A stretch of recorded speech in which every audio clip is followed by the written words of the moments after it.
Hello everyone. Are you someone who is looking for to learn Apache Spark and practice it absolutely free? Maybe you are somebody who is interested in data engineering, big data, and you're also learning Spark and you're looking for a platform where you can practice all the commands absolutely free. Then we are releasing a full course on getting started with Databricks Community Edition on Apache Spark. So in this particular video, we will be starting with how to sign up for a free account with Databricks, and then we will walk you through step by step in creating a cluster in the cloud absolutely free. So once you create your Apache Spark cluster on Databricks, you will be able to upload the data, run the command, analyze the data, everything. So to do that, to analyze the data, you will be using the powerful feature of notebooks in the Databricks cloud. So we will show you how to create a notebook so that you can interact with your data, analyze your data, and you can use languages like Python, SQL, and all. And after this, we will be also covering some of the interesting topics like magic commands, some special commands related to Databricks, and how to restart a terminated Databricks cluster, so on and so forth. So check out this video, which covers all the aspects of getting started with Databricks Community Edition for absolutely free. Let's dive in. Hello friends, welcome to ITversity. As part of this video, I'll walk you through the details about how to start with the Databricks Community Edition. First, you need to have account. Once you have the account, you should be able to set up required cluster, and also you should be able to start using something called as notebooks. When it comes to notebooks, they can be based on Python or SQL or Scala or R, which means you should be able to learn Spark using Databricks Community Edition. This is one of the effective ways to learn Spark without investing too much money into the infrastructure. Here you have to go to community.cloud.databricks.com/login.html. You can see the URL here. We'll also provide the URL in the description of the video. You can click on it and then you can take it forward. Then you have to click on sign up. Then it will open this sign up page. Here you have to enter your details. Let me enter mine. In our case, you have to enter your details. I'm entering my first name, then last name, then my email ID. Let me say dbcommunity@itversity.com. Then the company, title, phone number is optional, hence I am not entering the phone number here. With respect to country, I'll be choosing United States. You can stick to India if you are in India. If you are in some other country, pick some other country. Then there is a final question which is optional. I'm not very keen about answering these optional questions. Hence, let me hit continue. It will take us to this page. You can see here it says get started with Community Edition. You just have to click on get started with Community Edition. Then it will ask you to start a puzzle. You just have to click on start puzzle here. Then depending upon the direction of the fingers, you need to make sure the mug is rotated. In this case, the fingers are towards right. Let's move this towards right. Now both are in the same direction. We should be able to hit submit. In our case, you might get a different picture here. You just have to make sure you rotate the picture based on the direction of the fingers. Now let's hit submit. The verification is complete. After the verification is completed, it have redirected to us to this page. You just have to check email to start the trial. In this case, let me get into my mailbox and then I'll take it forward. I am opening my Gmail account. This is how the verification email will look like. You just have to click on this link. You will be directed to this page where you have to reset password. This is the first time we are attempting to log in. Hence, we are actually setting up the password. Let me enter the password here. We need to enter same password so that it can confirm. Once you enter password and also enter confirm password, you should be able to click on this button. Then your account will be set up. The user ID will be your email. The password is whatever you have entered in the reset password page, which is part of the verification link in the email. That being said, let's wait until we get on to the landing page using our account in Databricks Community Edition. you can see the landing page here. This is how you can actually start with signing up for Databricks Community Edition. As we are ready with Databricks Community Edition, now it is time for us to get used to this environment, and then we'll actually get into the details about learning Spark using this Community Edition. The details with respect to learning Spark using Community Edition are covered in other videos. If you are interested to learn Spark either by using Python or SQL or Scala within Databricks Community Edition, feel free to look at the description. We'll be providing the links to you. Also, feel free to subscribe to the channel and hit on bell icon so that you are notified whenever we add new content to the channel. As we have successfully created the account in Databricks Community Edition, before going further, let's make sure we understand how to re-login into the account in case if you are logged out. At any point in time, if you just wanted to log out, you just have to click on this, and then you can see logout option. You can click on logout, then click on logout. It will let you log out from Databricks Community Edition. Now, to log in back, here you have to enter the email ID. In my case, it is nothing but dgadaraju plus db community. That is my account. Here I have to enter the password. Let me enter the password. Then if I click on sign in, it will log me in into the Databricks Community Edition. Keep in mind the URL is nothing but community.cloud.databricks.com/login.html. We'll also provide this link as part of the description of the video. Now let me click on sign in. You can see it is signing me in. I am using Chrome browser and I am letting Chrome to save the password. Now I have clicked on save. The password will be saved. In future, if I wanted to re-log in, I don't need to memorize my password. I'll be able to recollect from Chrome Password Manager and I should be able to log in. This is how you should be able to re-log in at any point in time in case if you are logged out of the Databricks Community Edition. As we are ready with the account in Databricks Community Edition, now it is time for us to set up something called as cluster. Using cluster, we should be able to attach notebooks and learn Spark either using Scala or Python or SQL or even R. The two most important areas are nothing but compute and workspace. Using compute, we should be able to set up the cluster. With workspace, we should be able to create notebooks attached to the clusters and then learn technologies like Spark in this environment. Now, let me go to compute and let's start with creating the cluster. Here you have to use all-purpose compute. You have to click on create compute. Then it will take us to this page. You don't have too many options here. You just have to give the name for the cluster. Let me give the name as IT Versities cluster. You can give whatever name you want to give. When it comes to the runtime, I would recommend you to choose the latest LTS. LTS stands for long-term support or long-time support. I'll be using 14.3 LTS because out of all LTS versions, 14.3 LTS is the latest. Let me click on 14.3 LTS. And then let me click on create compute. Before clicking on create compute, let's also go through these details. When it comes to cluster, it is a single node cluster. It will have 15 GB memory. Also, let's read this message. It is saying as a Community Edition user, your compute will automatically terminate after an idle period of 1 or 2 hours. So if you don't do anything for 1 or 2 hours, automatically the cluster will be terminated. However, the notebooks which you are going to create or data which you are going to upload will still be there. Now you just have to click on create compute.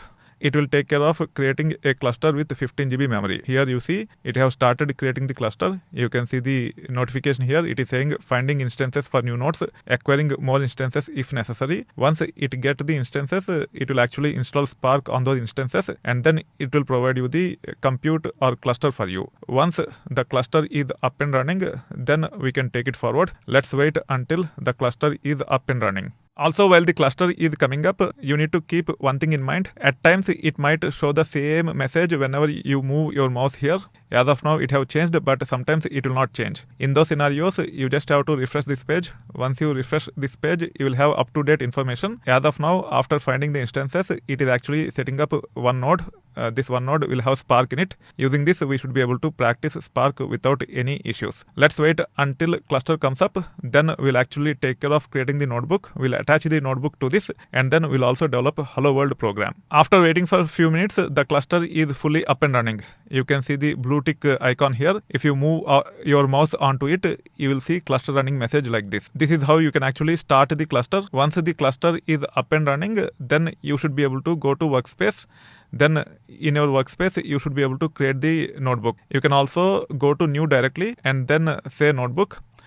It will also facilitate you to create a notebook. The default programming language with respect to notebook is nothing but Python. However, Databricks also support other languages such as SQL, Scala, and R. In this case, we will predominantly cover using Python. That being said, first let me rename this notebook. You just have to double click in this to actually rename the notebook. Then it will show up like this. You should be able to give the name of your choice. I have given the name as getting started. Then we should be able to say print then hello world. Before running it, we need to ensure the kernel is Python. You can see the kernel here. It is nothing but Python. Also, you need to confirm that the notebook is attached to the cluster. If the notebook is not attached to the cluster, then you will not be able to run this. It will just ask you to attach to a cluster to run it. That being said, as the notebook is attached to the cluster and also as the programming language is Python, as we have given valid Python code here, we should be able to run by using Shift Enter. Either you can use Shift Enter to run, or you can also click on play button to run. This is the play button I'm talking about. Now you can see the outcome. It is saying hello world. This is how you can actually get started with using the Databricks Community Edition, by creating the cluster and then by creating the notebook, attaching to the cluster, and by running it. Now I will also walk you through the details about making ourselves comfortable with this environment. However, the reason why we typically use the Databricks Community Edition is to learn Spark. In case if you wanted to learn Spark either by using Python or SQL or Scala, feel free to look at the description. There are videos where you should be able to learn Spark using one of those languages. All right. So far we have covered how to sign up for the free Databricks Community Edition and how to create a cluster. So in case if you like the content, then please consider subscribing to ITversity YouTube channel, and do not forget to click on the bell icon so that you will be notified whenever we upload any tech content like this. So far, we have not only signed up for the Databricks account, we have set up the cluster, and also we have attached a notebook to the cluster. In this notebook, we have even come up with a Hello World program. We have even ran successfully. Now it is time for us to get used to this environment so that we should be able to learn skills like Spark in future. That being said, once again, I'm reiterating, it is called as notebook environment. You can come up with cells like this. Each of these are nothing but cells. In this case, this cell have code print Hello World. You can have one more piece of code here. Let me say print hello world once again. In case if you wanted to run, you can click on play button here, or you can also use Shift Enter to run and go to the next cell. You see, even this have run as per the expectations. If you observe on top right corner of the cell, there is programming language. Based on the programming language selected, it will try to interpret or compile and then run. The other programming languages that are supported are nothing but Scala and R. On top of Python, Scala and R, it also supports SQL. In case if you wanted to use these cells for documentation, even it supports Markdown. Markdown is for documentation purposes. Based on your needs, you should be able to choose one of these and then take it forward. As of now, this notebook is using Python. That's why it is saying notebook default. You can also review the notebook default by going here. On top, you see there is Python. Again, there is a drop down. You can see the details about whatever are supported. At notebook level, it is either Python or SQL or Scala or R. Using these, we should be able to set the default language. At cell level, we also see Markdown as option. That being said, if you wanted to move these cells, you should be able to hold on this and move up and down. You can see here. Now hello world became second cell. Hello world once again became first cell. In case if you wanted to reset, you can actually move this one to top. Here, placement of cells is very important. They should be in right order. As of now, we have only 2 lines of code. Eventually, when we start using Databricks to build data engineering applications, we'll be having hundreds of lines of code in tens of cells. Once you start building data engineering applications using Databricks Notebooks, you should not be running these cells individually like this. It doesn't make sense at all. You see, there is run all option. If you click on run all, it will take care of running all the cells one after the other at a time. First, it will run this cell, then it will go to this cell and it will run this one. In case if you wanted to clear these outputs, you should be able to go to run, and then you see there is clear. Here you should be able to click on clear all cell outputs. all the cell outputs will be gone. You have other options as well. The other options are nothing but clear selected cell outputs. You can select multiple cells and click on this. On top of these, we also have few related to state. Don't worry too much about those at this point. These are some of the important features with respect to notebook. At any point in time, if you wanted to switch programming language or language, you can click on this and then you can select the other language or programming language. Let's say SQL. Once you have SQL, you see it is saying %SQL. The default is Python. For all other language as well as markdown cells, you will have something like this. It is called as magic. I'll walk you through the details related to magic very soon. Now, to ensure we can run SQL queries, we should be able to say select, then current_date. Now, let's run this. It will return today's date. You can actually see the today's date here. You can see the outcome here. This is how you should be able to switch cell to a different language and run using that language. In case if you want to learn Spark SQL, there is a link in the description. Go to the description and click on the link to learn Spark SQL using this Databricks Community Edition. At any point in time, if you want to delete specific cells in the notebook, you just have to move your cursor to the side of this cell. Then you see delete cell option here. You should be able to click on this to delete. Now, if I move on to this cell, you see delete here. You should be able to click on this to delete. Let me click on this. Now the cell which says hello world once again is deleted. Also, as part of cells, you have focus mode. If you click on focus mode, it will take you to focus mode like this. Here, you will have more real estate to develop the code using this as complete editor. In case if you wanted to see the complete code which is being developed explicitly, you should be able to use focus mode the way I have used here. To exit focus mode, you just have to click on this. It will take you back to the typical notebook environment. This is quite useful. Make sure you understand the relevance of this and start using it. At each cell, there are quite a few other options also. You can click on this to go to other options. You can copy the cell, you can cut the cell, you can add cell above or add cell below, you can move up, move down, so on and so forth. At any point in time, if you want to add cell between cells, you can move your mouse between cells. You should see code and text. If you click on code, it will actually use default programming language and then take you further. In case if you click on text, it will be marked down. You can see it is saying %MD, which means this cell is primarily for documentation. Let me delete this by clicking on this. On top of all these important features, you should also know how to share this notebook with your friends and colleagues. One of the ways is to export this and then share it. The way you can export is by going to File and then by clicking on Export. You see there are several options: DBC archive, source file, IPython notebook and HTML. Depending upon your preference, you should be able to use one of these. Typically, we use either DBC archive or IPython notebook. In this case, I'll be exporting this as DBC archive. You see it is successfully downloaded. The extension is nothing but .dbc. You will not be able to open this using typical editors. However, you should be able to pass this on to your friends or colleagues by attaching to the email. Once they receive it, they should be able to import and they should be able to start using this. I don't know whether we have import option here. Let me say file and then see. There is no import option. Yeah, you can see import option here. They should be able to use import notebook and then they'll take it further. This is how you should be able to share notebooks with our friends and colleagues. You can also click on publish. Here you can go to the details. It is saying, do you want to publish this notebook publicly? This action will overwrite any previously published version of this notebook. Anyone with the link can view it and link will remain valid for 6 months. Let me click on publish. You see it have generated the link.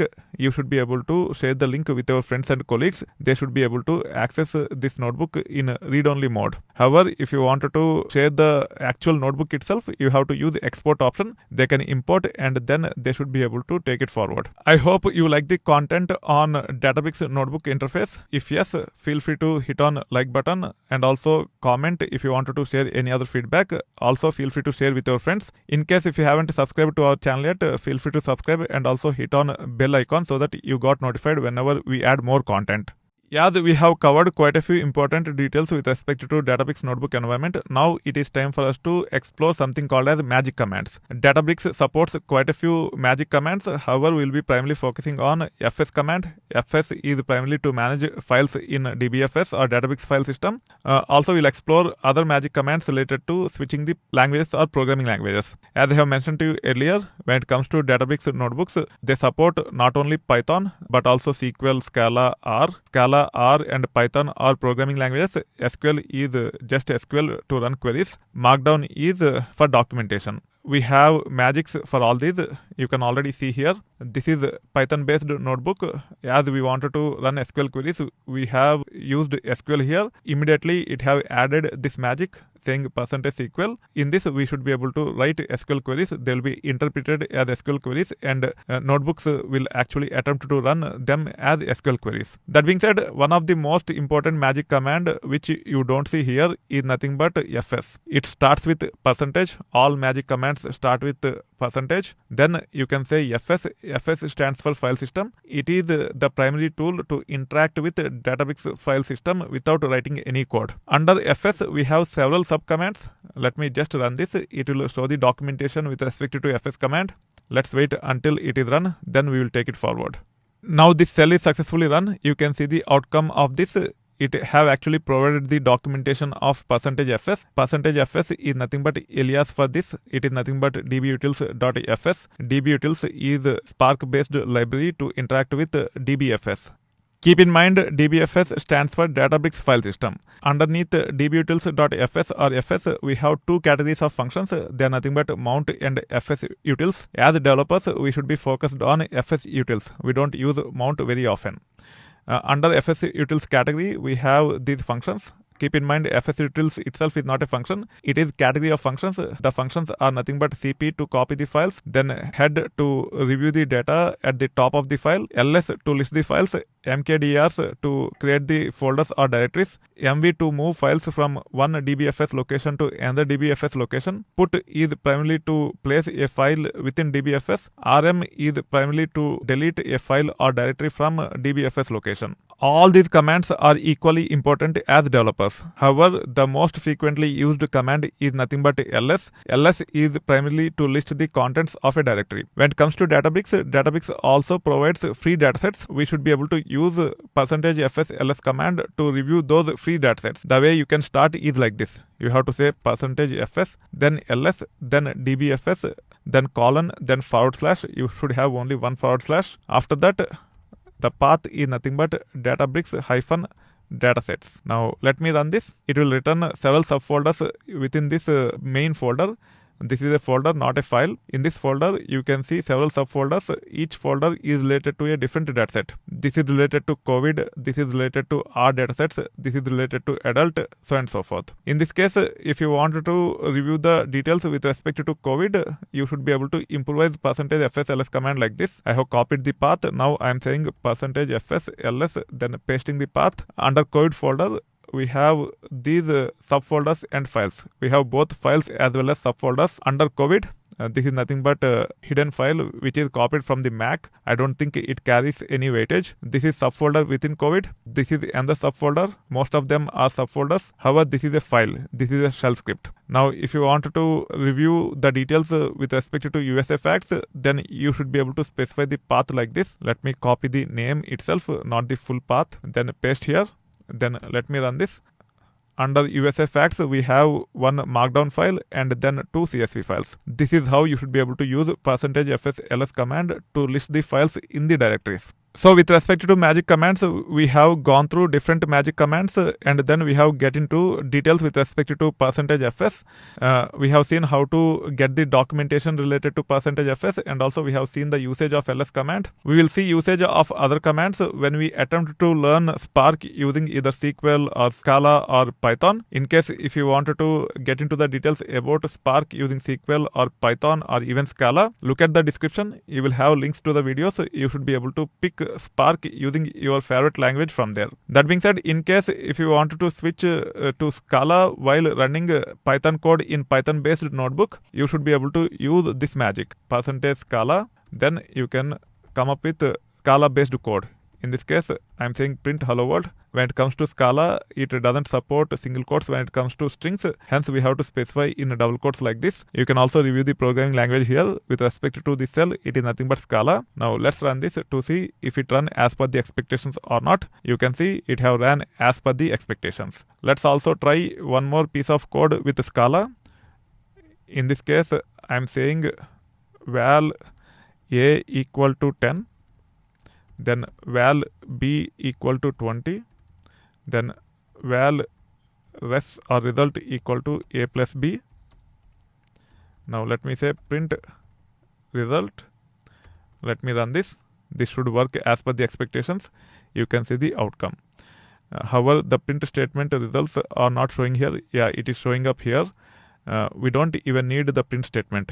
Let me clean this up and then let me run this. This time it will be cleaner. You will see A as 10, B as 20 and result as 30. This is how you can also use magic percentage Scala to run Scala code in Python based notebook. This approach will work in any notebooks irrespective of the language we have chosen at notebook level. Now if you wanted to document, you can use Markdown. Either you can select from here or you can say %MD. Let me actually use Markdown at the beginning. Here we can actually click on plus text. You can see it is Markdown based cell. Now let's say getting started. This is the title of the notebook.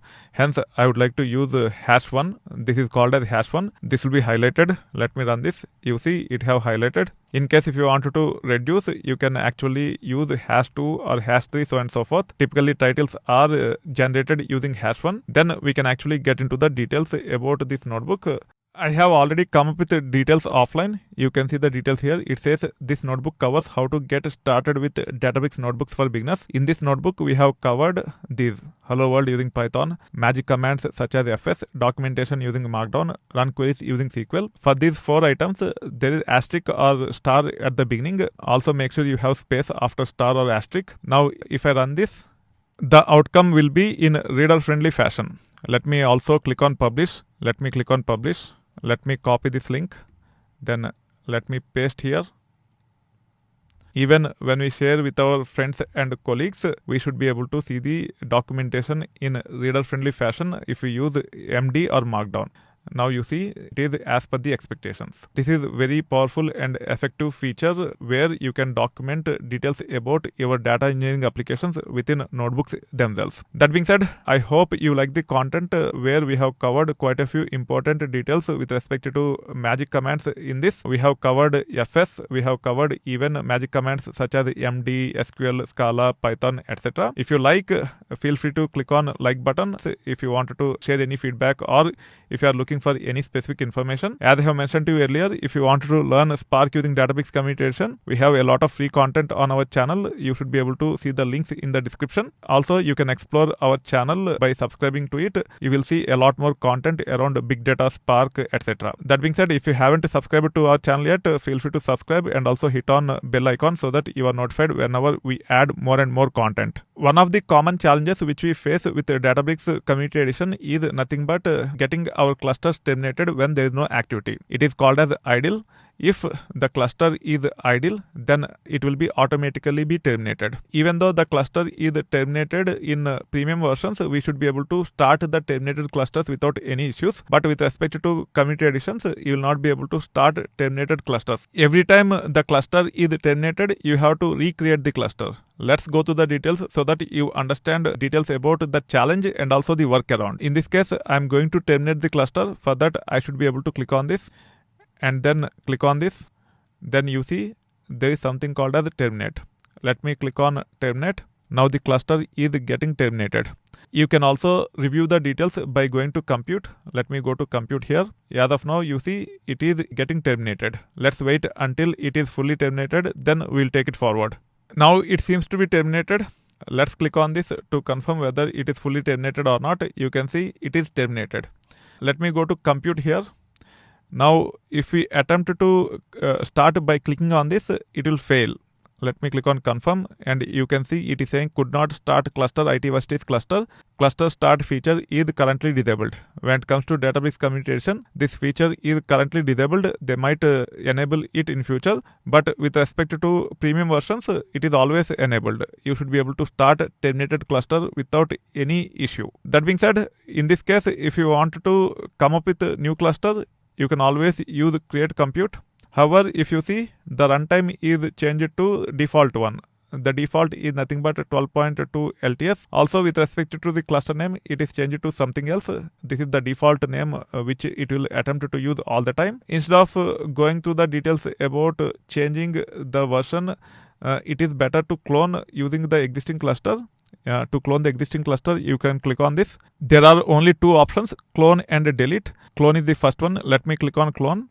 Now you see it have retained the name, but it have added clone. Let me clean up clone from here.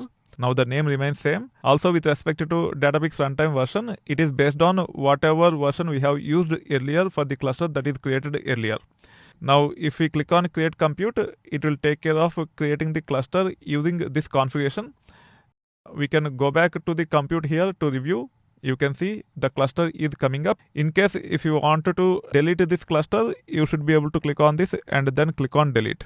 It is of no use, hence we should be able to delete without any issues. This is how you should be able to take care of creating the cluster whenever it is terminated in Databricks Community Edition. I'm not 100% sure why Databricks haven't enabled the feature to start terminated clusters in Community Edition. I hope it will be addressed in future. Until then, you can use this workaround to ensure your clusters are up and running to learn Spark using this environment. That being said, in case if you want to learn Spark using Databricks Community Edition with Python or SQL or Scala, look at the description of the video. You will see the links. You should be able to click on the links and you should be able to learn. In case if you haven't subscribed to our channel yet, don't forget to subscribe and also hit on bell icon so that you are notified whenever we add content. As we have gone through quite a few important details with respect to Databricks Community Edition, let's also look at limitations with respect to Databricks Community Edition. When it comes to Databricks Community Edition, it is quite effective in learning skills like Spark. However, it is not good enough to actually learn all the skills to be successful data engineer using Databricks as platform. Let's get into the details related to the limitations of Databricks Community Edition when compared to Databricks premium versions. The first limitation is nothing but automatic code generation. You see there is something called as assistant. This is enabled in premium version. However, in Community Edition, it is disabled. You can see here. It is saying Databricks Assistant is currently disabled for your workspace. Ask your Databricks administrator to enable Databricks Assistant. This is a misleading message. They should have said it is not supported in Community Edition if they don't want to provide that feature in Community Edition. In premium accounts, you should be able to use this feature not only to auto-generate the code but also to debug some common issues using latest generative AI features. So automatic code generation and also other generative AI features with respect to code are not available in Databricks Community Edition, but they are available in premium accounts. Now the next major limitation is nothing but workflows. Workflows is the mechanism where you can orchestrate your data engineering pipelines. With respect to Community Edition, workflows are not supported. When we click on workflows here, it is saying for access, please upgrade your Databricks subscription. You have to use premium subscriptions to actually get access to workflows. On top of this, you will not be able to even integrate with external orchestration tools such as Airflow, dbt, etc. One of the key features with respect to any of these orchestration tools such as Databricks Workflows, Airflow, dbt is nothing but ability to schedule. We will not be able to schedule using Databricks Community Edition because we don't have access to Databricks Workflows and also we can't integrate with external orchestration tools.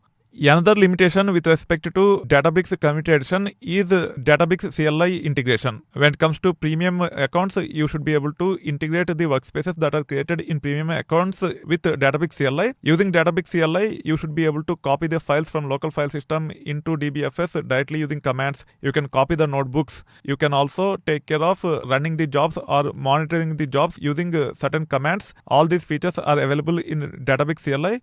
You will not be able to use Databricks CLI with Databricks Community Edition. This is another very critical limitation.